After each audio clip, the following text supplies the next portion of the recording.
Tom Brady, Steph Curry, other celebrities sued for pushing Ponzi scheme FTX. Well, this is what happens when you don't do research. You end up in a Ponzi scheme like this, and now people want their money back. I really don't feel sorry for these people because you're supposed to do your due diligence before you jump in and endorse things like this, especially when it comes to any type of cryptocurrency. But before we get started, go ahead, hit that like button, share this out so we get this information out there. Subscribe if you're not already a subscriber, and hit that alarm bell so you know when I'm putting out new stuff. Now, when you hit that alarm bell, you can change it from personal to all. That way, you get all notifications from when I'm putting out stuff. Also, check out my link tree in the description. It has a link to my Patreon where I talk about things I can't talk about here. And there's also a link to my Instagram where I put out even more news to keep you informed. All right, let's talk about this news. A class action lawsuit blames several celebrities for exposing members of the public to the implosion of cryptocurrency exchange FTX, which plaintiffs characterized as a Ponzi scheme. The company filed for bankruptcy on Friday after customers discovered that firms controlled by Sam Bankman Fried and his associates were allegedly fraudulently intertwined, causing a liquidity crisis as users rushed to withdraw funds. The lawsuit filed on Tuesday in the Southern District of Florida on behalf of investor Edwin Garrison and others affected by the company's sudden failure, named as defendants former FTX CEO Sam Bankman Fried and celebrity ambassadors who allegedly participated in the fraudulent scheme against unsophisticated investors. The lawsuit argued that the brand ambassadors, many of whom received equity stakes in the company, neglected to perform, quote, any due diligence before marketing FTX to the public, adding that their failure to disclose, quote, the nature, scope, and amount of compensation they personally received in exchange for promoting FTX constitutes, quote, a violation of anti-touting provisions of the federal securities laws. Now, when you dealing with the SEC and stocks and you're dealing with things like this where it has to do with people money, you have to understand that it's heavily, heavily, heavily regulated. And if you are promoting this stuff, you better make darn sure that you are promoting it correctly. So I really don't feel sorry for these people. You're supposed to do your due diligence and research and study and ask questions before you endorse something like this.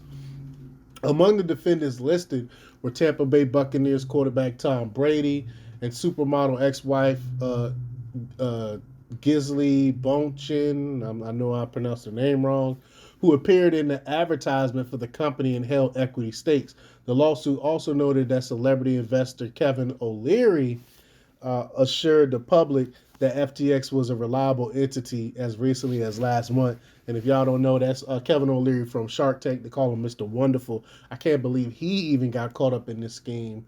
Other celebrities listed in the lawsuit include Golden State Warriors point guard Steph Curry, retired baseball player David Ortiz, basketball legend Shaquille O'Neal, comedian Larry David, and Jacksonville Jaguars quarterback Trevor Lawrence. So they had tons of celebrities on this. And when I see, and that's where myself as a skeptic and I don't really trust anything. I take everything critically.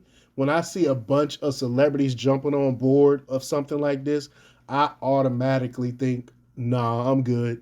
Automatically, because I don't trust any of these celebrities. But the lawsuit citing, quote, misrepresentations and omissions made and broadcast around the country through the television and internet by the defendants claimed that the celebrities were responsible for the, quote, many billions of dollars lost by plaintiffs. A number of individual users and institutional clients still have as much as $8 billion remaining with the company, which Bankman Fried has reportedly attempted to solicit from investors with little success. Bankman Fried, whose $15 billion net worth evaporated along with the collapsed company, commented via social media that his present goal is to, quote, do right by customers before shifting his focus to investors. Yeah, right. The same guy that donated millions upon millions of dollars to the Democrat Party to keep the corruption going.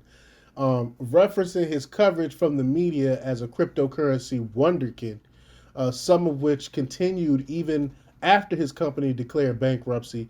Bankman Fried asserted that his team was once, quote, hailed as paragons of running an effective company, nevertheless features, quote, on the cover of every magazine and attended as the, quote, darling of Silicon Valley, calls him to grow overconfident and careless. The young entrepreneur and his associates are presently under supervision by police in the Bahamas, where his company is headquartered, since they reportedly considered fleeing the country for Dubai, according to a report from Counter Telegraph. And I reported on it. That was his plan to go to Dubai because he thought he couldn't be extradited, but he didn't look up the laws because we have a extradited deal right now with Dubai. So even if he would have ran off to Dubai, we would have been able. They would have gave him up to us anyway. Bohemian and American officials are working to transport Bankman Fried out of the island nation as regulators seek to address the crisis. Members of the House Financial Services Committee will hold hearings on the situation next month, during which they plan to hear from Bankman Fried and other executives involved in related entities, including competitor Binance, which nearly purchased FTX. Thank goodness Binance had the wherewithal and common sense not to purchase this crap. Bankman Fried donated $39 million during the recent midterm election cycle on behalf of Democratic candidates and organizations, according to data from Open Secrets, which listed him as the nation's sixth largest individual midterm donor. FTX co CEO Ryan Salami donated heavily to right leaning organizations, according to more data from Open Secrets. But let me know what you think. Leave your comments down below. Like, share, and subscribe, and check out themarkrepublics.com for the latest in news. Until next time, peace. Oh,